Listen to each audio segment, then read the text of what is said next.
So hello दोस्तों, आज आपको मैं बताने वाला हूँ न्यूटन्स लॉ ऑफ मोशन। बच्चों, पीछे हमने जो काइनेमेटिक्स पढ़ा उसके आगे का टॉपिक ये है न्यूटन्स लॉ ऑफ मोशन। तो बच्चों, यहाँ पे अब चीज़ें थोड़ी सी आपको समझने वाली चीज़ें आएंगी, जहाँ पे आपको दिमाग लगाना पड़ेगा कि कैसे चीज़ें हो रही है, तभी आपको से सवाल बनेगा बच्चों, है ना। अभी तो ठीक है, स्लो स्लो चल रहा है, बहुत आसान आसान चीज़ें आपको समझ में आ रहा होगा बच्चों। इधर भी आएगा, ऐसा नहीं है, थोड़ा सा और ज़्यादा दिमाग लगाना पड़ेगा आपको, ठीक। तो न्यूटन्स लॉज ऑफ मोशन पे आ जाते हैं। पीछे जैसा कि आपने काइनेमेटिक्स पढ़ा, सर्कुलर मोशन में पढ़ा, कैसे चीज़ें हो रही थी, ठीक है। इसमें आपको देखना कि डायनेमिक्स क्या होती है, मतलब क्यों हो रही है फिर, है ना बच्चों। उसमें कैसे हो रही है वो हमें पता था, मान लेते हैं। जैसे देखिए, आपको मैं बताता हूँ बच्चों, आसान है। आज मैं बस थ्योरी बताने वाला हूँ, क्वेश्चन नहीं करना है। आज स्टार्टिंग है तो आज आपको थ्योरी बताने वाला हूँ। तो वही देखिए बच्चों, अगर मान लेते हैं कि कोई ऑब्जेक्ट था, ये मान लेते हैं स्ट्रेट रोड था, और ये कोई ऑब्जेक्ट यहाँ पे गाड़ी था, ऐसे करके चल रहा था, है ना बच्चों। और यही गाड़ी यहाँ तक पहुँच रहा था। ये तो हमने पीछे आपको जिक्र किया ही था इसके बारे में, है ना बच्चों। देखिए, मान लेते हैं कि ये जो गाड़ी है बच्चों, यहाँ से चल रहा था, यहाँ पे गया, यहाँ पे यू से चल रहा था, यहाँ पे भी हो गया, मतलब वेलोसिटी का चेंज हो रहा था। वेलोसिटी का चेंज हो रहा था बच्चों, यहाँ से यहाँ जाने में क्या हो रहा है, वेलोसिटी का चेंज हो रहा है। तो हमें समझ में आ रहा है वेलोसिटी चेंज हो रहा है, तो बच्चों इस पे एक्सेलरेशन लगेगा। इसने कुछ डिस्टेंस भी ट्रेवल किया होगा, एस मान लेते हैं, कुछ टाइम लगा होगा टी टाइम में, और एक्सेलरेशन भी आया होगा। तो हम ये सब चीज़ें कैलकुलेट कर पा रहे थे कि कोई चीज़ चलता है, उसमें वेलोसिटी का चेंज होता है तो एक्सेलरेशन आता है।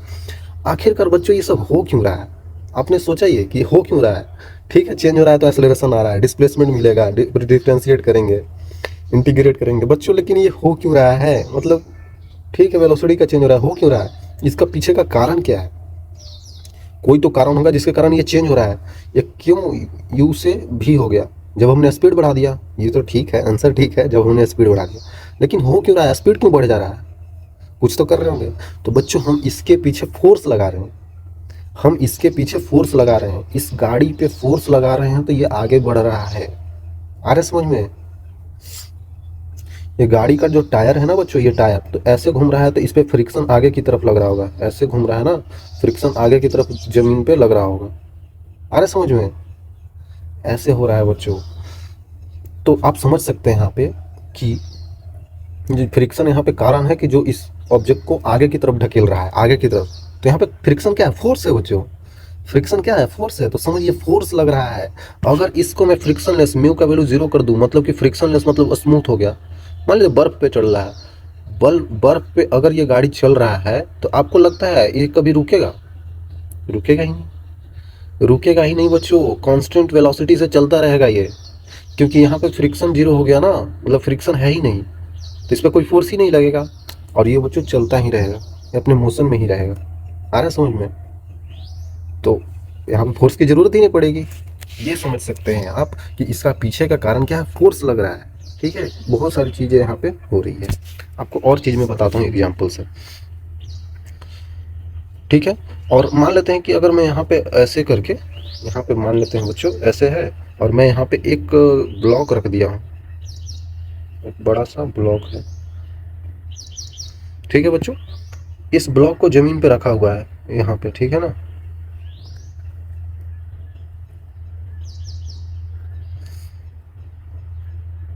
और मैं यहाँ पे खड़ा हूँ, मैं इसको धक्का दे रहा हूँ, है ना बच्चों। मैं इसको ऐसे करके इधर फोर्स लगा रहा हूँ, मैं धक्का दे रहा हूँ। किसी ब्लॉक को अगर आप धक्का देंगे तो वो आगे की तरफ बढ़ने की कोशिश करेगा, या बहुत भारी होगा तो बढ़ेगा ही नहीं। मान लेते हैं कि ये बढ़ रहा होगा ऐसे, ठीक है। मान लेते हैं ये शुरू में 0 पे था, यू का वैल्यू 0, और यहाँ पे आते आते क्या हुआ ना बच्चों, यहाँ पे ब्लॉक का आते आते कुछ इसमें वेलोसिटी आ गया, कुछ इसमें ऐसे करके वेलोसिटी आ गया। समझ रहे हैं। टोटली ओवरऑल देखें तो बच्चों, हमारे फोर्स लगाने से ही इसमें वेलोसिटी का चेंज आ रहा है। अगर हम यहाँ पे धक्का नहीं दें, अगर हम यहाँ पे धक्का नहीं दें, तो ये ब्लॉक आगे बढ़ेगा नहीं, वेलोसिटी का चेंज आएगा ही नहीं। तो समझिए यहाँ पे बच्चों, हम फोर्स कुछ लगा रहे हैं, तभी वो ऑब्जेक्ट आगे बढ़ रहा है। अरे समझो, ये चीज़ आपको समझना पड़ेगा। इसका मास m मान लेते हैं, है ना। ये चीज़ आपको समझना पड़ेगा। बेसिकली हमें इसका पीछे का कारण है कि हमें फोर्स लगाना पड़ रहा है। अगर कोई आदमी अगर कुछ नहीं पढ़ा है, वो उससे आप पूछेगा तो वही बोलेगा। जैसे ये दीवार है बच्चों, ये दीवार है, ये है ना, तो इस पर अगर मैं ऐसे करके फोर्स लगा रहा हूँ, तो भले ही ये दीवार नहीं चल रहा है उधर, भले ही पाइप इधर नहीं चल रहा है, लेकिन फोर्स तो हम लगा रहे हैं। फोर्स ऐसा चीज़ होता है बच्चों जो किसी ऑब्जेक्ट पे लग के उसको वेलोसिटी का चेंज करता है, उसमें कुछ चीज़ें चेंज कर देता है या फिर चेंज करने की कोशिश करता है। अरे समझ में, तो यही चीज़ हमें यहाँ पे आगे पढ़ना है। ओवरऑल ऊपर से आपको नजर आ गया होगा कि फोर्स ही कारण है, जिसके कारण बच्चों अभी तक हम काइनेमेटिक्स में पढ़ रहे थे कि वेलोसिटी का चेंज आ रहा था, एक्सेलरेशन आ रहा था, डिस्टेंस ट्रेवल हो रहा था, तो हम फोर्स लगा रहे हैं उस पर।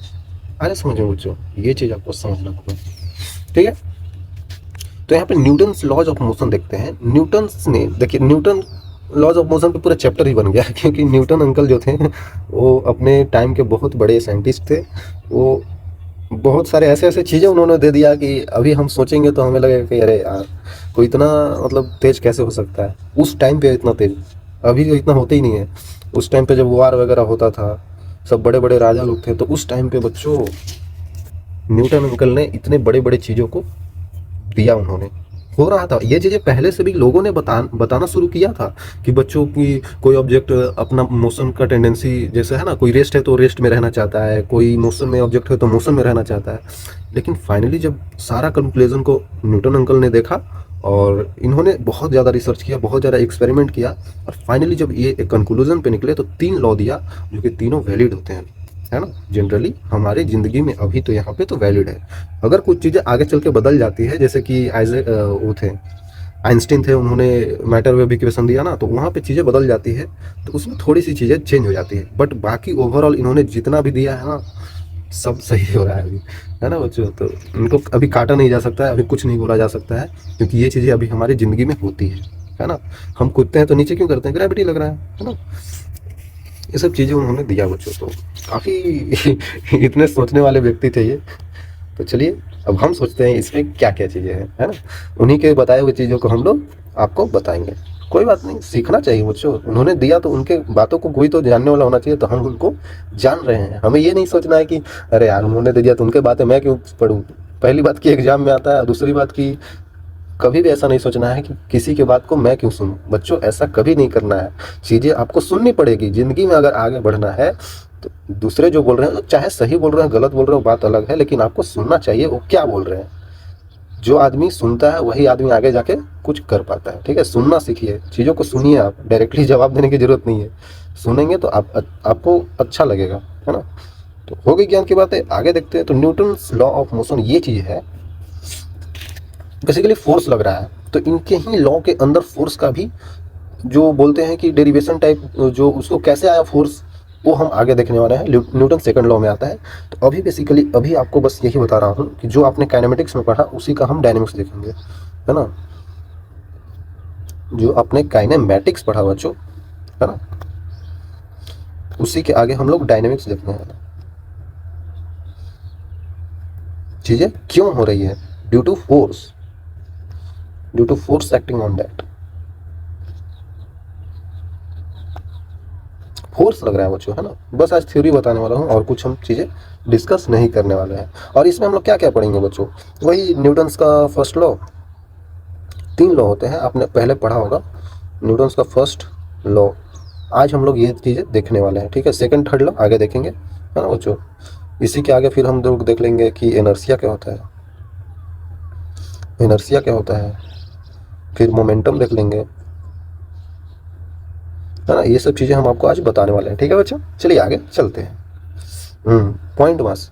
अच्छा, एक टॉपिक मैंने लाया, पॉइंट मास ये हमेशा फिजिक्स में हम लोग बोलते रहते हैं कि मान लेते हैं ये पॉइंट मास है, मान लेते हैं पेन पॉइंट मास है, मान लेते हैं आप एक पॉइंट मास हो, सबको हम लोग पॉइंट मास मान लेते हैं। क्यों मानते हैं, क्योंकि उसका डायमेंशन 0 होने के कारण उसको हम कंसिडर सिर्फ पॉइंट की तरह करते हैं, और डायमेंशन 0 करने तो हमारा सवाल ईजी हो जाता है सोल्व करने के लिए, ठीक है।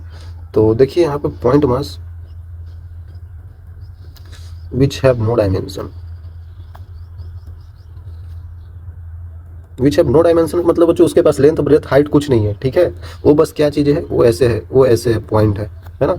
जैसे हम यहाँ पे मान लेते हैं कि प्रोजेक्टाइल मोशन पीछे पड़ रहे थे ना, तो ऐसे करके बॉल को ऐसे करके फेंक रहे थे ऊपर बच्चों, याद है आपको, याद कीजिए, फेंक रहे थे। तो इस बॉल को हम लोग क्या माने थे, पॉइंट मासी तो माने थे यार पॉइंट मासी माने थे। क्या हम बॉल को ऐसे लेते थे, ऐसे करके इतना बड़ा बॉल लेते थे, ऐसे करके फेंकते थे, और इस बॉल का फिर रेडियस लेते थे ऐसे करके, इस बॉल का रेडियस है 5 सेंटीमीटर, ऐसे करते थे थोड़ी, बस इसको पॉइंट मास मानते थे। आ रहा है समझ में, हम यहाँ पे 5 सेंटीमीटर क्यों नहीं लेते थे, बस पॉइंट मास क्यों लेते थे, क्योंकि चीज़ें आसान हो जाए।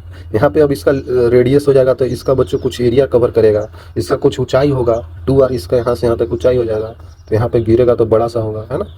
ऐसे इतना चीज़ें नहीं लेते हैं, इतना चीज़ें आपसे पूछी भी नहीं जाती है, आप बस पॉइंट मास मान के बनाते हैं। सवाल भी उसी तरीका से दिया जाता है, ठीक है। तो पॉइंट मास मानना जरूरी होता है बच्चों, किसी भी ऑब्जेक्ट को आप हम लोग पॉइंट मास मान लेते हैं। लेट्स एज्यूम करते हैं, हम लोग एज्यूम करते हैं, ठीक है बच्चों। समझ में आना चाहिए क्या चीज़ है ना।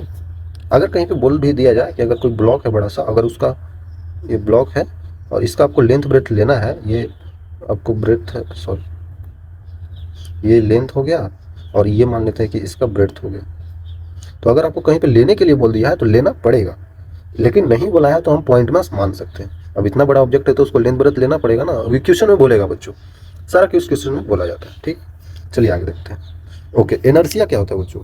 इनर्शिया पीछे भी मैंने आपको बता रहा था कि न्यूटन्स लॉ ऑफ मोशन में हम लोग न्यूटन्स का फर्स्ट लॉ पढ़ते हैं, ठीक है, और उसके बाद हम लोग इनर्शिया देखते हैं। तो इनर्शिया एक्चुअली में कुछ है नहीं, ये आपको ये चीज़ बताता है। देखिए बच्चों, ये टर्म्स ध्यान में रखिएगा क्योंकि ये टर्म्स आगे बच्चों यूज होंगे ना, तो आपको याद होना चाहिए, ठीक है। देखिए इनर्शिया होता है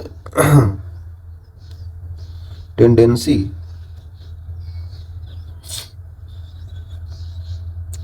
to remain, tendency of object होना चाहिए, टेंडेंसी ऑफ एन ऑब्जेक्ट, किसी भी ऑब्जेक्ट है, कोई भी ऑब्जेक्ट है बच्चों, तो वो tendency of an object to remain in its position, remain its in position, मतलब कोई भी ऑब्जेक्ट का उसी पोजीशन में रहना, उसका इनर्शिया बोला जाता है, ठीक है। कोई ऑब्जेक्ट यहाँ पे रुका हुआ है तो उसको रुकने का इनर्शिया है, इनर्शिया ऑफ रेस्ट है उसके पास, है ना बच्चों। ऐसी चीज़ें समझ सकते हैं। और इनर्शिया बच्चों कुछ नई चीज़ें है, ये फिजिकल क्वांटिटी है, it is a physical quantity, sorry it is not बच्चों, ये किसी का क्वांटिटी, फिजिकल क्वांटिटी नहीं है, सॉरी मैं गलत बता रहा हूँ। It is not a physical quantity,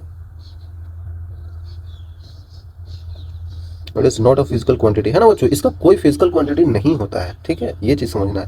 क्यों नहीं होता है, क्योंकि इसके पास ना ही कोई डायमेंशन होता है, ना ही यूनिट, ना ही कोई dimension.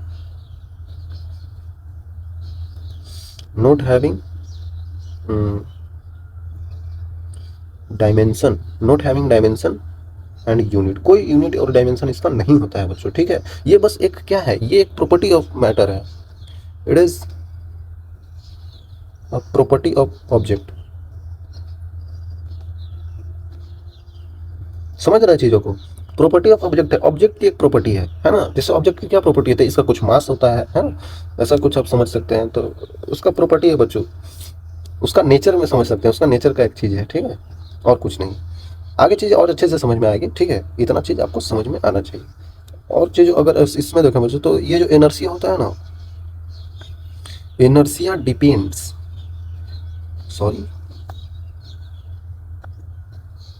Inertia depends on mass of object, है ना। ऑब्जेक्ट के मास पे डिपेंड करता है इनर्शिया बच्चों, है ना, ऑब्जेक्ट के मास पे डिपेंड करता है इनर्शिया, ये चीज़ आपको ध्यान में रखना है। तो बेसिकली ये कुछ है नहीं बच्चों, एक ऐसा प्रॉपर्टी होता है, किसी ऑब्जेक्ट का प्रॉपर्टी होता है, वही चीज़ इनर्शिया हमें बताता है। और इसका कोई फिजिकल क्वांटिटी नहीं है, कोई इसका यूनिट डायमेंशन नहीं होता है, ठीक है। ये बस एक प्रॉपर्टी है, चीज़ों प्रॉपर्टी है किसी ऑब्जेक्ट का, ठीक है। आगे देखते हैं बच्चों, आगे देखते हैं। तो यहाँ पे लीनियर मोमेंटम बताया जा रहा है, ठीक है, लीनियर मोमेंटम बताया जा रहा है। बेसिकली बच्चों मोमेंटम का चीज़ों आगे भी यूज होंगे, मोमेंटम चीज़ आगे भी यूज होगा। ये होता कुछ नहीं है, it is the product, it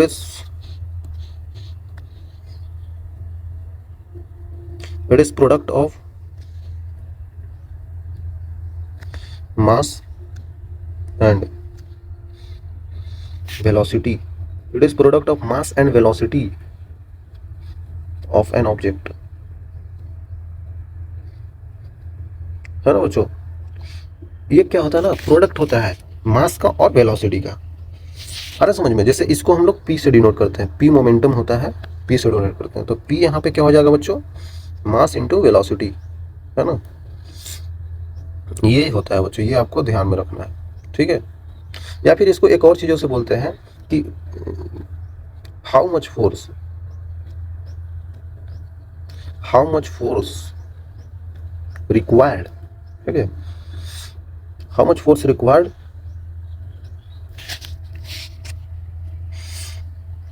to stop, how much force required to stop an object in unit time. ये बच्चों अभी आपको उतना समझ में नहीं आएगा, ये आपको जब न्यूटन सेकंड लॉ पढ़ेंगे ना वहाँ पे अच्छे से समझ में आएगा, ठीक है। ये भी चीज़ एक होती है, लेकिन अभी आपको यहाँ पे बस ध्यान रखना है कि कितना फोर्स लगाना पड़ेगा किसी ऑब्जेक्ट को 1 सेकंड में रोकने के लिए, यूनिट टाइम में 1 सेकंड में रोकने के लिए किसी ऑब्जेक्ट पे कितना फोर्स लगाना है, वो भी हमें मोमेंटम को बताता है ना। और ये भी है कि product of mass and velocity of object का भी मल्टीप्लीकेशन क्या देता है, मोमेंटम ही देता है, ठीक है। तो ये चीज़ें आपको ध्यान में रखनी है। तो यहाँ पे अगर आप देखिए ध्यान से बच्चों, कोई डाउट हो तो बताइएगा आप। जैसे यहाँ पे देखें कि ये वेक्टर क्वांटिटी है ना बच्चों, ये वेक्टर क्वांटिटी है, तो इसका जो डायरेक्शन होगा ना सेम डायरेक्शन है, सेम डायरेक्शन एज वेलोसिटी। यहाँ पे जो वेलोसिटी का डायरेक्शन होगा वही डायरेक्शन बच्चों मोमेंटम का भी होगा, क्योंकि बच्चों ये यहाँ पे ये वेक्टर क्वांटिटी है और ये भी वेक्टर क्वांटिटी है, तो इसका जो डायरेक्शन होगा वेलोसिटी का उसी होगा, वही डायरेक्शन होगा मोमेंटम का, ठीक है। ये चीज़ें समझना पड़ेगा आपको। तो अगर मैं थोड़ा सा और आगे ग्राफ की बातें बता दूँ, छोटी छोटी चीज़ें हैं, आगे तो क्वेश्चन करेंगे तो सारा क्लियर हो जाएगा, आज नहीं करेंगे आगे करेंगे, ठीक है। तो यहाँ पे मान लेते हैं बच्चों, मान लेते हैं P इक्वल टू एम भी दे दिया है, ठीक है, P equal to M V, sorry P equal to M V. मान लेते हैं ना कि मोमेंटम कांस्टेंट है बच्चों, एक सेकंड, मोमेंटम क्या है बच्चों, कांस्टेंट दे दिया, ये बदल नहीं रहा है। तो इसको मान लेते हैं x, इसको मान लेते हैं बच्चों y, है ना। तो क्या हो जाएगा बच्चों यहाँ पे y equal to constant upon x, मतलब क्या हो जाएगा, y क्या है, v equal to constant upon m। तो इसका ग्राफ कैसे बनेगा बच्चों, ग्राफ मैं बताना चाह रहा था एक्चुअली में आपको। देखिए जो ग्राफ बनेगा यहाँ पे वो बनेगा ऐसे, हाइपरबोलिक ग्राफ बनेगा। क्यों बनेगा, क्योंकि v वर्सेज m का ग्राफ हम बना रहे हैं, ठीक है, हम लोग v वर्सेज m का ग्राफ बना रहे हैं, तो ये हाइपरबोलिक ग्राफ बनेगा। क्योंकि बच्चों एक्स वाई का मल्टीप्लिकेशन क्या है, कांस्टेंट है, मतलब 1 अपॉन दोनों, ये बढ़ेगा तो ये घटेगा, इन्वर्सली प्रोपोर्शनल है, तो यही रिलेशन आता है, ऐसा ग्राफ बनता है। इस पॉइंट पे देखें तो मास कम है तो वेलोसिटी ज़्यादा है, मास बढ़ रहा है तो देख रहे हैं वेलोसिटी कम होता जा रहा है ना। ऐसे चीज़ें समझ सकते हैं, ओके। और चीज़ें, एक चीज़ और आपको बताना है बच्चों, क्या बताना है, ध्यान से देखिए। जैसा कि हमने देखा कि P इक्वल टू एम भी है, ठीक है, ओके। तो कुछ नहीं करना है, अगर मास कांस्टेंट है, देखिए मास अगर कांस्टेंट हो गया, अगर मास कांस्टेंट हो गया तो हम नहीं बता सकते हैं P वर्सेज V का ग्राफ, मतलब ऐसा समझ लीजिए y इक्वल टू क्या हो गया, cx हो गया, मतलब कांस्टेंट। तो ये ग्राफ कैसे हो जाएगा, ऐसे करके चला जाएगा, है ना, ये ग्राफ ऐसे करके चला जाएगा। सिंपल है बच्चों, आप समझ सकते हैं चीज़ों को, ओके। मास कांस्टेंट हो गया तो ऐसे करके P इक्वल टू एम भी का ग्राफ ऐसे बन जाएगा। तो आसान है यार, चीज़ें ऐसी ही होती हैं, ग्राफ बनाने आना चाहिए अगर कोई चीज़ कैसे वेरी हो रहा है तो। और चीज़ें, एक चीज़ और आपको मैं बताना चाह रहा हूँ बच्चों, ये चीज़ है कि अगर कहीं पे बच्चों आपको P कांस्टेंट दे दिया, मोमेंटम क्या है बच्चों, कांस्टेंट है, मोमेंटम कांस्टेंट है बच्चों, ठीक है। तो एम भी जो होगा ना वो कांस्टेंट के बराबर हो गया, मतलब कि मास बढ़ेगा किसी ऑब्जेक्ट का तो उसका बच्चों वेलोसिटी कम होगा, इन्वर्सली प्रोपोर्शनल हो गया ना, इन्वर्सली प्रोपोर्शनल हो गया, ओके। ये चीज़ आपको ध्यान में रखना है, ये चीज़ आपको ध्यान में रखना है बच्चों, इंपॉर्टेंट है, इंपॉर्टेंट है ये। कहीं पे ऐसा सवाल आ जाता है, if momentum is constant then M is 2 times then v equal to, तो v क्या हो जाएगा 2 टाइम्स, तो वो हो जाएगा हाफ, है ना बच्चों। मान लेते हैं कहीं पे दे दिया कि जो मास हुआ ना वो 2 टाइम्स हो गया, 2 टाइम्स हो गया, तो वेलोसिटी क्या होगा, हाफ टाइम्स हो जाएगा, तभी तो 2 पर चला जाएगा तो दोनों इक्वल हो जाएगा। ऐसे चीज़ें समझा जाता है, ठीक है, दिक्कत नहीं होना चाहिए बच्चों अभी तक आपको, ठीक है। आगे चलते हैं, क्वेश्चन करेंगे तो क्लियर हो जाएगा, अभी नहीं होगा तो क्वेश्चन करेंगे तो क्लियर हो जाएगा, okay.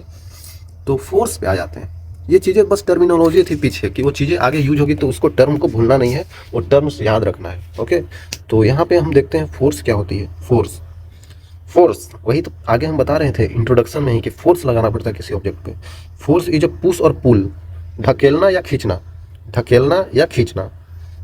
Date changes the state of motion, जो मोशन हो रहा है उसका स्टेट चेंज करता है। ठीक है, ओके ओके ऐसा कोई जरूरी नहीं है जो मोशन है उसका तो स्टेट चेंज करेगा ही, या फिर कोई रेस्ट में है तो उसका भी स्टेट चेंज करेगा।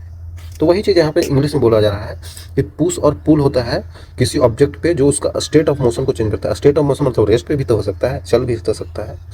ठीक है बच्चों, वही चीज़ बोल रहे हैं। It is a vector quantity has magnitude and direction, बिल्कुल सही बात है, मैग्नीट्यूड और डायरेक्शन होता है। And it is measured in Newton's. Okay, जो फोर्स होता है बच्चों, जो फोर्स होता है उसको हम लोग न्यूटन में मेजर करते हैं। ठीक है, ये न्यूटन में मेजर करते हैं स्टैंडर्ड क्वांटिटी में। लेकिन अगर हम सीजीएस यूनिट में चले जाएं, सीजीएस मतलब क्या होता है, भूलना नहीं है सेंटीग्राम, सेंटीग्राम सेकंड है ना। सेंटीग्राम सेकंड में अगर हम मेजर करेंगे तो इसका यूनिट हो जाता है डाइन। डाइन की बात हो रही है, सबके गांव में एक डाइन होते हैं हमारे गांव में भी है। ठीक है, तो डाइन की बात होती है। तो फोर्स का सीरियस यूनिट क्या होता है, डाइन होता है। ओके बच्चों, क्लियर होना चाहिए। तो वही बच्चों डाइन होता है। तो जब 1 डाइन इक्वल टू मेजर करते हैं ना, 1 डाइन, तो हमें 10⁵ न्यूटन के बराबर मिलता है ना, 10⁵ न्यूटन के बराबर मिलता है। ठीक है, ऐसे ही चीज़ें अगर कहीं पे डाइन में दिया हो तो 10⁵ से मल्टीप्लाई करेंगे तो न्यूटन में आ जाएगा। ठीक है, अभी फिलहाल के लिए तो आपको मैं बता देता हूँ कि फोर्स क्या होता है, मास इंटू एक्सेलरेशन। ठीक है, फिलहाल के लिए, फिलहाल में क्यों होना, क्योंकि बच्चों ये चेंज भी हो जाएगा। न्यूटन सेकंड लॉ पढ़ेंगे ना तो उसमें इसी बात को बताया गया है, न्यूटन्स सेकंड लॉ। ठीक है, इसी चीज़ को बताया गया है, तो वहाँ पे इसको अच्छे से पढ़ेंगे। अभी समझना है कि आपको यही समझना है कि मास इंटू एक्सेलरेशन ही होता है। अभी आपको बस यही लिखना है। ठीक है, ओके बच्चों, क्लियर होना चाहिए। तो आगे चलते हैं और चीज़ें आपको मैं बताता हूँ। ओके, तो फोर्सेज जो हम लोग पढ़ रहे हैं, तो फोर्सेज का टाइप्स भी बहुत सारा होता है, एक टाइप का फोर्स नहीं होता है।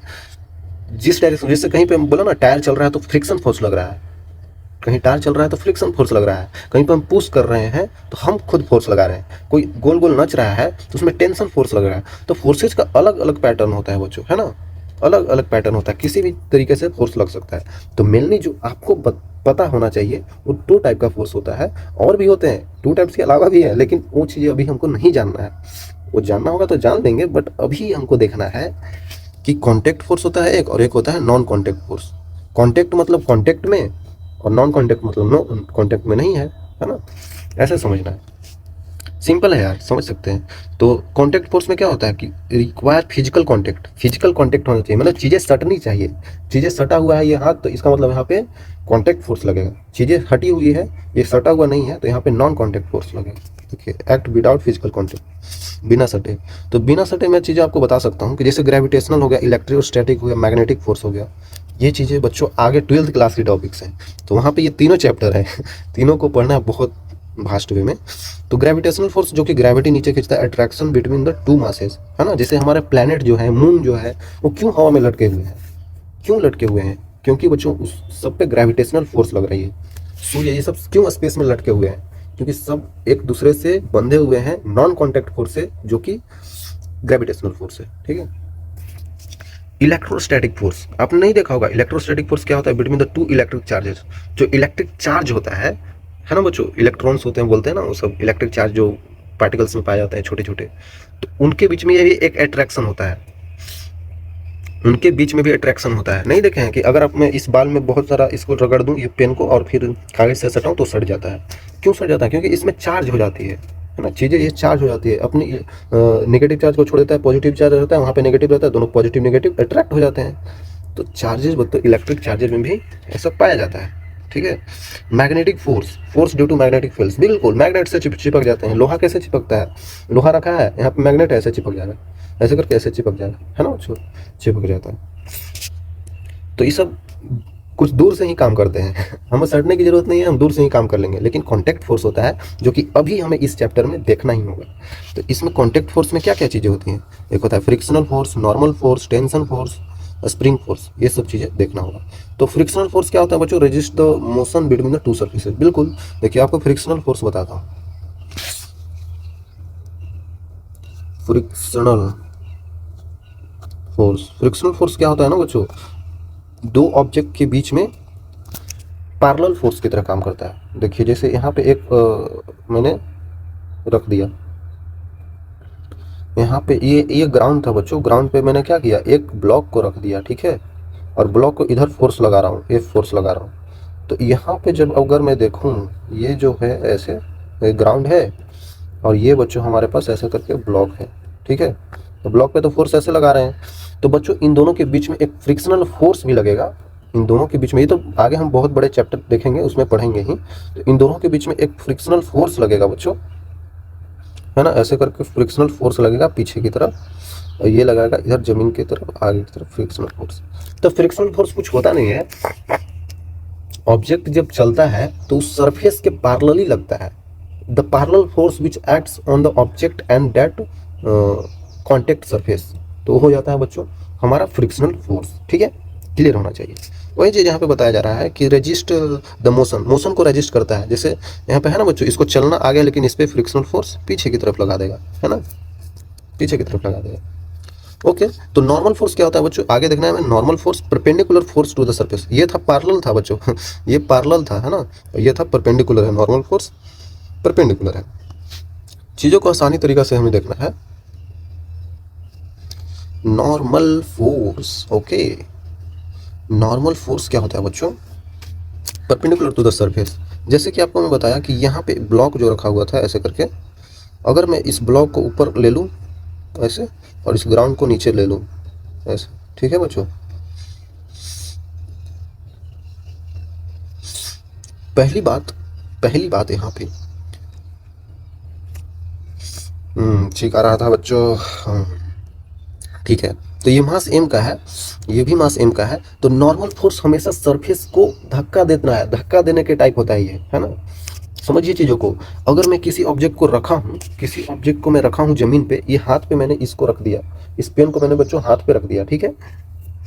तो हमें कुछ वजन महसूस होता है, हमें कुछ वजन महसूस होता है उसका, मतलब वो हमें प्रेस कर रहा है, वो हमें नीचे की तरफ धक्का दे रहा है। तो ज़मीन भी उसको ऊपर की तरफ धक्का देगा, तो वो नॉर्मल फोर्स की तरह होता है। ज़मीन इसको ऊपर की तरफ ऐसे करके धक्का दे रहा होगा, तो ये नॉर्मल ज़मीन ने लगाया, और ये ऑब्जेक्ट ज़मीन को धक्का दे रहा होगा, ये भी नॉर्मल ही होगा, है ना। अब इतना इस पे रखे हुए हैं जैसे हाथ पे पेन रखे, तो पेन इसको धक्का दे रहा है ना ऊपर की तरफ, ये भी ज़मीन जो है, ज़मीन इसको ऊपर की तरफ नॉर्मल रिएक्शन दे रहा होगा, और ये ऑब्जेक्ट नीचे की तरफ इस पे नॉर्मल रिएक्शन लगा रहा होगा, है ना। हमेशा परपेंडिकुलर टू द सरफेस होता है ना, परपेंडिकुलर ही तो है बच्चों, है ना, 90 डिग्री। ऐसे समझना है, ओके, ऐसे समझना है बच्चों आपको। यहाँ पे एक और चीज़ आपको मैं बताता हूँ, क्या ये पॉसिबल है, अगर मैं ऐसे ये ज़मीन ले लिया और यहाँ पे एक ऑब्जेक्ट रख दिया बच्चों ऐसे करके, और एक और ऑब्जेक्ट रख दिया बच्चों ऐसे बड़ा सा, ठीक है, M1 है, ये M2 है, ठीक है। दो हमने ऑब्जेक्ट रख दिया, तो क्या क्या ये बच्चों, ये इस पे नॉर्मल रिएक्शन, ये इस पे नॉर्मल रिएक्शन लगा रहा होगा? क्या नॉर्मल रिएक्शन एक दूसरे के आपस में ये लगा रहे होंगे? ये जो मास M1 है और ये जो बड़ा वाला मास M2 है, और ये जो नीचे ज़मीन है, देखिए ये सब हमको खोल के बताना पड़ता है, ये सब चीज़ें यहाँ पे खोलना आना चाहिए आपको। कैसे ये सरफेस से हटा के मैंने इसे ऐसे बना दिया, ये यहाँ बना दिया, ये आगे एक वीडियो होता है फ्री बॉडी डायग्राम, वहाँ पे हम बताएंगे, लेकिन अभी समझना ऐसे हमको खोलने आना चाहिए नॉर्मल फोर्स को दिखाने के लिए, ठीक है। तो क्या बच्चों, क्या क्या ये इस पे ये ऐसे नॉर्मल रिएक्शन लगा रहा होगा? समझिए, क्या M1 M2 पे नॉर्मल रिएक्शन लगा रहा होगा? क्या M2 M1 पे नॉर्मल रिएक्शन लगा रहा होगा? यहाँ पे कुछ अलग नॉर्मल रिएक्शन लगा रहा होगा, तो उसको मान लेते हैं आपको बताने के लिए। N1 है, M1 इस पे लगा रहा होगा, M2 इस पे, इधर ये नीचे ज़मीन जो N लगा ही रहा होगा, ज़मीन जो N लगा ही रहा होगा। मास अलग अलग है तो नॉर्मल रिएक्शन भी अलग अलग लगेगा, अभी हम आपको इसे समझा नहीं रहे। मान लेते हैं N3 N4 ऐसा करके मान सकते हैं। तो ये भी ज़मीन को लगा रहा होगा, ये भी ज़मीन को नीचे लगा रहा होगा, है ना बच्चों, ऐसे करके।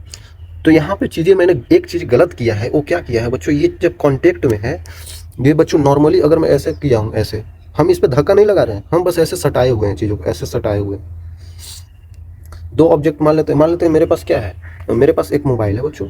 इस मोबाइल को मैंने ऐसे इसके साथ ऐसे रख दिया, ऐसे करके ज़मीन पे रख दिया और जिसको छू नहीं रहा हूँ, बस रखा हुआ है, बस दोनों टच किया हुआ है। तो ये दोनों आपस में नॉर्मल रिएक्शन नहीं लगा रहे हैं। ये जहाँ पे रखे हुए हैं ज़मीन, इस पे नॉर्मल रिएक्शन लगा रहा है। ये ऐसे रख दिया, कहीं पे ऐसे रख दिया बच्चों, तो ये आपस में सटे हुए हैं, इससे कोई दिक्कत नहीं है। नॉर्मल रिएक्शन तभी लगता है, नॉर्मल फोर्स तभी लगता है जब कोई ऑब्जेक्ट प्रेस कर रहा हो किसी दूसरे सरफेस को, है ना।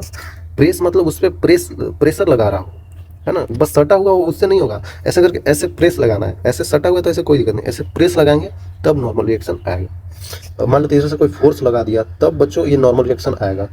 अभी नहीं आएगा, अभी नहीं आएगा, अभी ये नहीं आएगा, अभी ये नहीं आएगा, ये आएगा, ठीक है। क्योंकि ये रेस्ट पे है बच्चों, ये रेस्ट पे है ना, चीज़ें रेस्ट पे बस रखी हुई है। अब क्लियर होगा नॉर्मल रिएक्शन कैसे होता है, ठीक है। तो टेंशन फोर्स और ये कुछ नहीं है, ये भी बहुत आसान है। Force is a stretch in a string. अच्छा होता है ना बच्चों, कोई स्ट्रिंग हमने लिया, मान लेते हैं ये कोई सरफेस है, इससे कोई स्ट्रिंग जो होगा वो यहाँ से ऐसे ऐसे लटका हुआ है, ठीक है। और इसी स्ट्रिंग को एक मैंने स्ट्रेट ऐसे कर दिया, यहाँ पे क्या लगा के, फोर्स लगा के। ये हमारा हाथ था, ऐसे करके हम इसको इधर की तरफ खींच लिए, इधर की तरफ फोर्स शेप लगा लिए, तो ये बच्चों स्ट्रेट हो गया। पहले ऐसे नॉर्मल सा रस्सी था, इसको मैंने ऐसे खींच दिया तो स्ट्रेट हो गया। तो स्ट्रेट हो गया तो जो हम फोर्स इस पे इधर लगाए, इस पे फोर्स हमने इधर की तरफ लगाया तो ये खींच गया बच्चों। खींचता है तो टेंशन आता है, तो ये इधर की तरफ, इस पे जो रस्सी होगा, रस्सी अंदर की तरफ खींच रहा होगा टेंशन फोर्स से, है ना। किसी चीज़ को हम ऐसे खींच रहे हैं तो टूट जाती है ना, बहुत ज़ोर से खींचेंगे तो क्यों टूटती है, उसमें टेंशन आ जाता है। टेंशन जहाँ पे हाई होगा वहाँ पे रस्सी टूट जाता है। तो बच्चों हम यहाँ पे खींच रहे हैं, इधर खींच रहे हैं तो इधर की तरफ टेंशन लग रहा होगा स्ट्रिंग, जैसे यहाँ पे भी ये चाह रहा होगा, स्ट्रिंग चाह रहा होगा कि इधर आ जाऊँ, है ना, खींचा जा रहा होगा। तो यहाँ पे भी इस पर टेंशन टी लगेगा, क्योंकि एक रस्सी में एक ही टेंशन होता है, ठीक है। एक रस्सी में एक ही टेंशन होता है बच्चों, पीछे बताया था। तो ये स्ट्रेच्ड स्प्रिंग में ऐसे होता है। तो स्प्रिंग फोर्स क्या होता है, compressed and stretched spring. Okay, ये भी बता देता हूँ। स्प्रिंग फोर्स, स्प्रिंग है ना, स्प्रिंग तो देखे ही होंगे हम लोग, बचपन में स्प्रिंग से नहीं करते थे, ऐसे ऐसे करते थे। साइकिल में स्प्रिंग का यूज होता है, बाइक में स्प्रिंग का यूज होता है ना। स्प्रिंग क्या होता है ना, वो अपने स्टेट में लाने का। देखिए मान लेते हैं ऐसे खोला हुआ स्प्रिंग है ये, ठीक है। ये खोला हुआ मतलब इधर हम खींच रहे हैं, इधर एक फोर्स लगा रहे हैं और इससे मैं बांधा हुआ हूँ। अगर मैं वहाँ से छोड़ दूँ बच्चों तो ये नॉर्मल स्टेट पे आएगा कि नहीं है, नॉर्मल स्टेट पे आएगा। तो मान लेते हैं इसका नॉर्मल स्टेट ये था, है ना। लीव, यहाँ पे लीव कर दिए, मतलब फोर्स यहाँ पे लगा रहे थे, यहाँ पे छोड़ दिए, तो नॉर्मल स्टेट पे ये होगा। नॉर्मल स्टेट पे बच्चों ऐसा होगा, ये स्ट्रेच्ड है, इसको मैंने खींचा हुआ है इधर फोर्स लगा के, तो ये इधर की तरफ एक स्प्रिंग का फोर्स लग रहा होगा। क्यों लग रहा होगा, तभी तो ये स्प्रिंग का फोर्स इधर लगा के तभी तो ये नॉर्मल स्टेट पे ऐसे ला दिया।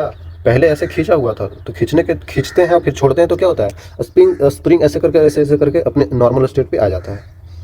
क्योंकि इसका नॉर्मल स्टेट ये होता है और ये भी अपनी तरफ एक फोर्स लगाता है ना, ऐसे करके, तभी तो ये नॉर्मल स्टेट पे आ पा रहा है।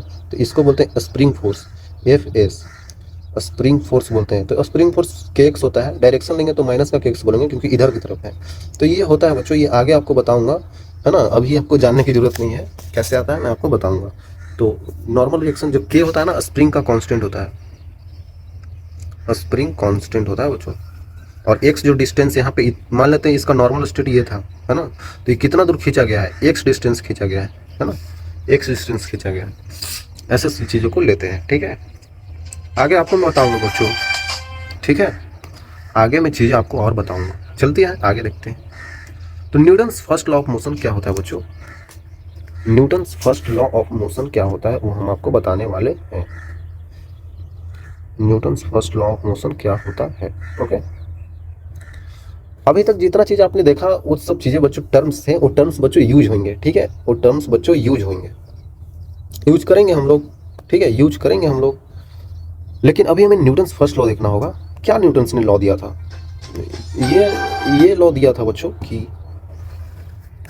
देखिए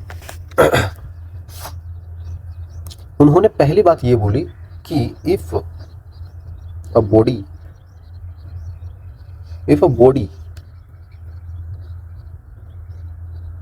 continues its motion, then it will remains in motion। ठीक है, ये चीज बोला जा रहा है कि अगर कोई बॉडी मोशन कर रहा है बच्चों, अगर बॉडी चल रही है तो हमेशा वो चलते रहना ही चाहेगी। या फिर और if body is at rest then it will want to remain at rest, है ना बच्चों, it will want to remain at rest, ये फिर रेस्ट पे ही रहना चाहेगा। ठीक है, ये चीजें समझना है। जब तक कि उस पर कोई एक्सटर्नल फोर्स नहीं लगाया जाए, without using external force. Basically ये बहुत सारा बड़ा कहानी हो गया, इतना बड़ा कहानी आपको देखना नहीं है, हम आपको बता रहे हैं ये चीजें कि अगर कोई ऑब्जेक्ट बच्चों रेस्ट पे है तो रेस्ट में ही रहना चाहेगा। ये इसको मैं यहाँ पे रख दूं तो ये कल आऊंगा तो कल भी यहीं पे रहेगा, अगर किसी ने इस पे फोर्स नहीं लगाया हो तो। सोचिए, अगर कोई ऑब्जेक्ट चल रहा है तो चलता ही रहना चाहेगा। गाड़ी चल रहा है तो चलता ही रहेगा। अब बोलेंगे कि गाड़ी चलते चलते धीरे धीरे रुक जाता है बिना ब्रेक लगाए भी, वो इसलिए रुकता है क्योंकि वहाँ पे एक्सटर्नल फोर्स लग गया ना, फ्रिक्शनल फोर्स लग गया। टायर और जमीन में फ्रिक्शन फोर्स लग गया तो रुक गया। लेकिन सोचिए, अगर फ्रिक्शन फोर्स नहीं लगे तो रुकेगा कभी? बर्फ में हम गाड़ी चला रहे हैं तो बर्फ में गाड़ी चलाने से वो कभी रुकेगा? गाड़ी नहीं रुकेगा, क्योंकि फ्रिक्शन ही नहीं होगा, तो वो हमेशा चलता ही रहेगा, जिंदगी भर चलता ही रहेगा।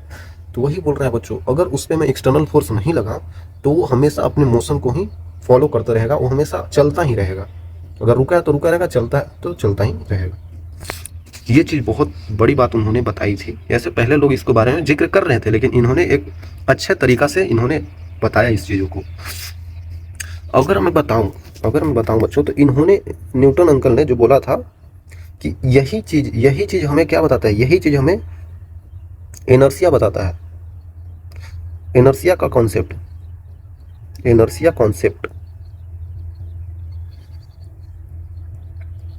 Concept is same as Newton's first law. Newton's का फर्स्ट लॉ जो है ना, इनर्शिया का कॉन्सेप्ट ही देता है ना बच्चों। तो इनर्शिया का कॉन्सेप्ट क्या बोलता है? यही बोलता है कि इनर्शिया का कॉन्सेप्ट यही बोलता है कि कोई बॉडी रेस्ट पे है तो रेस्ट में ही रहना चाहता है। तो इनर्शिया के बारे में पहले लोग बता रहे थे, न्यूटन से अपने नाम को डाल के भी इन्होंने अपना लॉ बना दिया। ठीक है, पहला होता है इनर्शिया ऑफ रेस्ट, बच्चों स्पेलिंग देख लीजिएगा। और एक होता है इनर्शिया ऑफ मोशन। ये चीज, दो चीजें। एक और चीजें होता है बच्चों, इनर्शिया ऑफ डायरेक्शन। याद रखिएगा, पहली बात जो हमने आपको पीछे बताया था कि इनर्शिया में कोई भी, इसमें कोई एक फिजिकल क्वांटिटी नहीं, ना ही इसका कोई डायमेंशन यूनिट होता है, ये बस मास पे डिपेंड करता है। और क्या बताया था कि ये एक क्या है बच्चों, एक मतलब एक नेचर है, मतलब एक प्रॉपर्टी है किसी ऑब्जेक्ट का, एक प्रॉपर्टी है ना, किसी ऑब्जेक्ट का एक प्रॉपर्टी है। तो वही चीज़ यहाँ पे बताने वाला। तो इनर्शिया ऑफ रेस्ट क्या होता है? इनर्शिया ऑफ रेस्ट का एग्जांपल आपको बताऊँ ना बच्चों, मैं कल ही साइकिल चला रहा था और मैं गिर गया। सही बता रहा हूँ, मैं कल साइकिल चला रहा था और मैं गिर गया। तो वहाँ पे इनर्शिया ऑफ रेस्ट मुझे याद आया। कैसे? देखिए, मैं साइकिल पे बैठा हुआ था और साइकिल चल रही थी। होता है ना, जब पैडल मार के खुद एकदम रेस्ट में आ जाते हैं तो साइकिल चलता रहता है, हम उस पर बैठे रहते हैं। और पीछे से एक आदमी आया, मतलब मेरा पगला दोस्त ही बोल सकते हैं उसको। उसने क्या किया, साले ऐसे करके पीछे से चक्के पे जोर से धक्का मार दिया, पैर से धक्का मार दिया। मैं क्या हुआ, मैं वहीं पे ऐसे नीचे गिरा और साइकिल थोड़ा आगे जाके गिरा। ये रियल कहानी बता रहा हूँ बच्चों, रियल में ऐसा हुआ था मेरे साथ कल। फिर मेरे को याद आया कि साले साइकिल ऐसे चल रहा है, साइकिल पे उसने पीछे से चक्के पे जोर से धक्का मारा, साइकिल आगे बढ़ गया। मैं एक हाथ से पकड़ा हुआ था साइकिल, तो साइकिल जैसे ही छूटा, साइकिल आगे बढ़ गया और मैं वहीं पे ऐसे करके गिर गया। देख रहे हैं क्या हुआ यहाँ पे? मैं रेस्ट पे था तो मैं रेस्ट पे ही रहना चाहता हूँ, और साइकिल मोशन में था तो साइकिल मोशन में ही रहना चाहता है। और जैसे ही कोई एक्सटर्नल फोर्स उस पर लगा दिए, जोर से लगा दिए, सेकंड्स के लिए, 1 सेकंड के लिए, माइक्रो सेकंड बोलते हैं, तो वैसे ही उस पर एक एक फोर्स का एडिशन हुआ और वो ऑब्जेक्ट जो साइकिल था वो जोर से चलने लगा और मैं रेस्ट पे था, मैं रेस्ट पे ही रह गया, मैं रेस्ट पे था, मैं रेस्ट पे ही रह गया, मैं नीचे ऐसे गिर गया। समझ रहे हैं? या फिर एक और एक्सपेरिमेंट आपको याद आ रहा होगा, बहुत सारे लोग करते हैं। ये मान लेते हैं ऐसे करके गिलास है, गिलास पे क्या रखा हुआ है, एक कार्डबोर्ड रखा हुआ है ना, पेपर छोटा सा समझ सकते हैं, इस पर कोई बच्चों कॉइन रख दिया है ना। और अगर मैं इस पर फोर्स लगाऊं, इस पर जोर से धक्का मारूं तो क्या होता है, इस पर जोर से अगर मैं धक्का मारूं तो ये जो ऐसे करके ये था, इस पर जो ये था ये आगे बढ़ जाएगा और यहाँ पे ऐसे करके कॉइन नीचे गिर जाएगा, ये आगे बढ़ जाता है और कॉइन नीचे गिर जाता है। सोचिए ना बच्चों, ऐसे रखा हुआ ऐसे करके धक्का मार दिया तो कॉइन रेस्ट पे था, तो ये रेस्ट पे रहना चाहेगा और ये मोशन में आ गया, मोशन में आ गया तो ये मोशन में, क्योंकि एक माइक्रो सेकंड के लिए हम उस पर जोर से फोर्स लगाते हैं, है ना, जोर से फोर्स लगा देते हैं माइक्रो सेकंड के लिए, तो क्या होता है बच्चों, उसमें वेलोसिटी आ जाता है और वो जोर से चलता है और ऊपर वाला ऑब्जेक्ट समझ नहीं पाता है कि इतना जल्दी फोर्स का कैसे इसमें हुआ। नहीं तो सोचिए ना, अगर मैं इस पर धीरे धीरे धीरे धीरे फोर्स लगाऊं तो धीरे धीरे इसी पे रहेगा ये और धीरे धीरे दोनों बाहर गिरेगा। अगर धीरे धीरे लगाएंगे तो ये कॉइन नीचे नहीं गिरेगा, इस पर नहीं गिरेगा, दोनों बाहर गिरेगा। क्यों? क्योंकि दोनों को पता चल गया कि हमारे कोई धक्का दे रहा है। अगर मैं साइकिल पे बैठा था, अगर मैं साइकिल पे बैठा था और पीछे से वो धीरे धीरे ऐसे ऐसे धक्का देता तो मैं गिरता नहीं, क्योंकि मुझे भी पता चलता कोई धक्का दे रहा है और साइकिल को भी चलता। लेकिन उसने अचानक दे दिया तो बस साइकिल को पता चला मेरे को धक्का मिला, हमें पता ही नहीं चला कि मुझे धक्का मिला है, तो मैं वहीं गिर गया ऐसे समझिए चीज़ों को, है ना। तो ये बच्चों इनर्शिया ऑफ रेस्ट का कुछ एग्जाम्पल है बच्चों। या फिर आपने कहीं पे ये भी एग्जाम्पल देखा होगा कि मान लेते हैं कि ये कोई शीशा है, यहाँ से एक बुलेट को फायर किया, ये बुलेट है बच्चों, गन से निकला हुआ बुलेट है, तो यहाँ पे बच्चों एक होल करता है और होल करके बच्चों ये बुलेट बाहर निकल जाता है। ये रेस्ट पे था और ये मोशन में था, ये रेस्ट पे था, ठीक है। और ऐसी चीज़ें अगर मैं बताऊं आपको, जैसे कि यहाँ पे मान लेते हैं, और यहाँ पे मैं एक ढेला ले लूँ ये स्टोन है, स्टोन हम लोग ढेला बोलते हैं गाँव में, ऐसे करके है ना, ऐसे यहाँ पे फेंक दिया। जब फेंका तो बच्चों यहाँ पे बच्चों ऐसे करके बड़ा सा छेद हो गया, ये समझ रहे हैं, इसने इतना कस के फेंका कि टूट गया, कांच ही टूट गया, कांच तोड़ दिया बच्चों, यहाँ पे कांच टूट गया, ग्लास ब्रेक्स, यहाँ पे ग्लास ब्रेक नहीं हुआ, होल हुआ, होल इन ग्लास, ग्लास में क्या हुआ बच्चों, एक होल हो गया बस, ठीक है। और यहाँ पे क्या हुआ, यहाँ पे ये टूट गया, यहाँ पे ये टूट गया, ठीक है, स्टोन के कारण। और यहाँ पे बच्चों एक होल हुआ, क्यों? क्योंकि ये बच्चों इसका स्पीड बहुत हाई है, इसका स्पीड बच्चों बहुत ज़्यादा हाई है, इतना हाई है कि बस इसको टच कर रहा है माइक्रो सेकेंड्स के लिए, एक माइक्रो सेकेंड के लिए टच कर रहा है, और उतना में ग्लास को पता ही नहीं चल रहा मेरे को कुछ छेद करके चला गया। लेकिन अगर ये स्टोन की बात करें, एक तो ये भारी होता है, प्लस में इसका स्पीड भी कम होता है। अब कितना स्पीड से स्टोन को फेंकिएगा, है ना, तो स्टोन का स्पीड कम होता है ना, तो फेंकेंगे तो ज़्यादा इम्पैक्ट करेगा।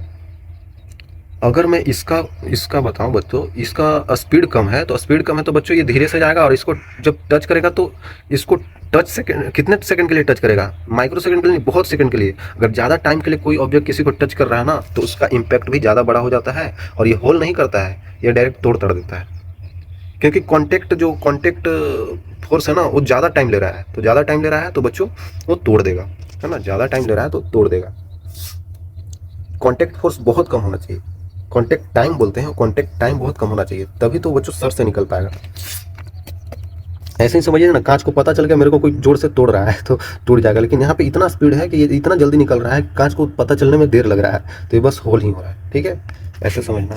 तो ऐसे चीज़ें समझ सकते हैं। तो अब इनर्शिया ऑफ मोशन क्या होता है, इनर्शिया ऑफ मोशन आप समझ सकते हैं, बस होता है ना, बस मान लेते हैं ये बस है बड़ा सा, बस पे हम लोग आदमी बैठे हुए हैं,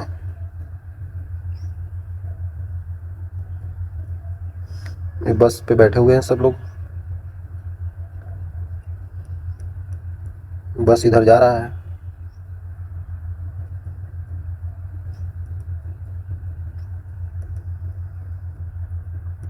बस में आप लोग ट्रैवल किए हैं बच्चों, बताइएगा हमें बस में क्या आप लोगों ने ट्रैवल किया है किया है तो बताना।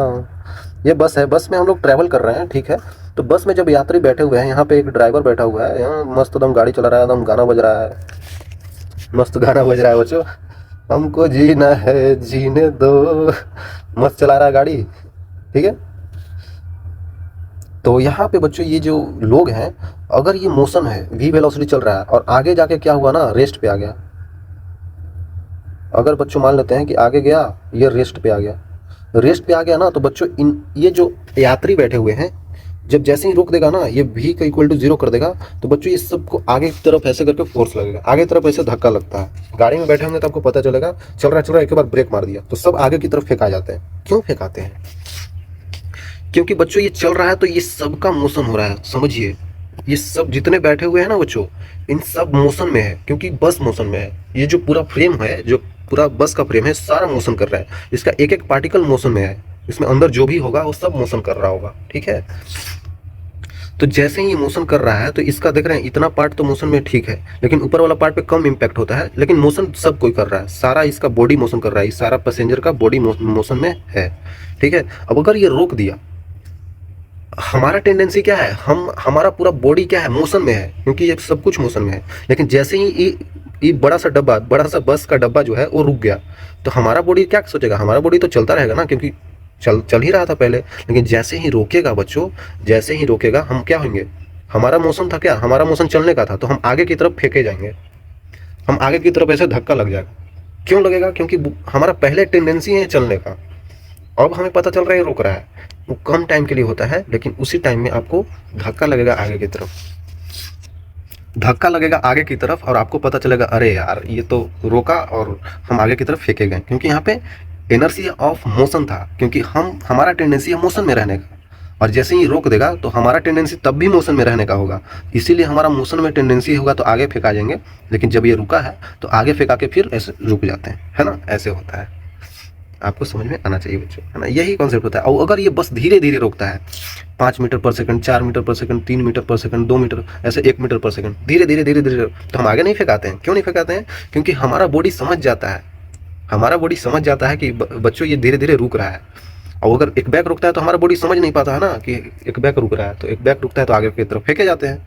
और जैसे यहाँ पे धीरे धीरे चल रहा है, 5 4 3 2 1 ऐसे करके रोक रहा है, तो हमारा बॉडी इसके साथ मैच हो जाता है। इस बस मतलब ये बड़ा सा डब्बा और हमारा बॉडी दोनों मैच हो जाता है, और दोनों मैच होता है तो दोनों को समझ में आता है कि ब्रेक लग रहा है। अगर समझ में आ रहा है तो इम्पैक्ट नहीं होगा, अगर समझ में आ रहा है तो इम्पैक्ट यहाँ पे बच्चों नहीं होता है उतना। लेकिन अगर समझ में नहीं आया, एक बैक यहाँ पे मार दिया तो पता ही नहीं चलता है। जैसे यहाँ पे एक बैक मार दिया तो इम्पैक्ट का पता ही नहीं चला, छोटा सा छेद हो गया। लेकिन धीरे धीरे आया तो इम्पैक्ट का पता चला, इसीलिए तो बड़ा सा यहाँ पे छेद हुआ है, ठीक है, समझना पड़ेगा। तो इनर्शिया ऑफ डायरेक्शन देखते हैं। तो इनर्शिया ऑफ डायरेक्शन कुछ नहीं होता है बच्चों, देखिए बेसिकली अगर आप कहीं पे मोड़ पे जा रहे हैं, मैं निकला गाड़ी लेके, रास्ते पे एक मोड़ आया, ठीक है रास्ते पे एक मोड़ आया तो सारा पैसा मैं वहाँ पे छोड़ आया। तो चलिए आपको मैं बताता हूँ, यहाँ पे गाड़ी जा रही है, ऐसे करके गाड़ी जा रही है, ऐसे करके यहाँ पे जैसे ही मोड़ आता है तो हमारा टेंडेंसी तो बच्चों है ऐसे जाने का ना, क्योंकि हमारा टेंडेंसी क्या, हम चल रहे हैं तो हम सीधे जा रहे हैं। जैसे ही हम ऐसे मोड़ काटते हैं, ऐसे करके काटते हैं, तो हम बच्चों इधर की तरफ फेंके जाते हैं। सोचिए या इमेजिन कीजिए, अब मसूरी के रोड पे चल रहे हैं, अभी आप लोग गए नहीं होंगे लेकिन जाइएगा तो पता चलेगा मसूरी का रोड कैसा होता है, ऐसे करके ये इतना ज़्यादा टर्न होता है ना बच्चों, हम लोग गए थे, इतना ज़्यादा टर्न होता है, वहाँ पे आप फेंके जाएंगे, इधर की तरफ लगेगा। तो ऐसे करके जैसे ही मोड़ता है ना, तो हमारा टेंडेंसी ऐसे जाने का है, और मोड़ ऐसे रहे हैं, तो हमारा डायरेक्शन क्या है, हमारा डायरेक्शन ये है, जो पहले से होता है वही डायरेक्शन होता है, हमारा डायरेक्शन ये है, और मोड़ ऐसे रहे हैं। देखिए हमारा डायरेक्शन जाने का इधर है, और जैसे ही मोड़ आया तो हम ऐसे मुड़ेंगे तो हमारा बॉडी इधर की तरफ फेंके जाएगा। हम ऐसे मुड़ रहे हैं ऐसे, तो हम ऐसे की तरफ फेंके जाएंगे, ऐसे इधर की तरफ ऐसे फेंके जाएंगे। इमेजिन करेंगे तो आपको समझ में आएगा। तो यही बच्चों डायरेक्शन होता है। जैसे ही डायरेक्शन चेंज करते हैं, डायरेक्शन इधर था हमने चेंज कर दिया, तो हमारा टेंडेंसी अभी भी तो इधर का ही है, तो हम इधर की तरफ ऐसे फेंके जाते हैं, ठीक है। आई थिंक क्लियर होगा बच्चों। तो इनर्शिया ऑफ डायरेक्शन यही होता है, सिंपल सी चीज़ है, ठीक है। आगे और चीज़ें आपको मैं बताऊँगा बच्चों, काफ़ी आसान चीज़ें होने वाला है। ओके बच्चों, तब तक के लिए ओके बाय। बहुत आज बेसिक ही बताया मैंने, बस थ्योरी बताया। तब तक के लिए ओके बाय, आगे मिलेंगे।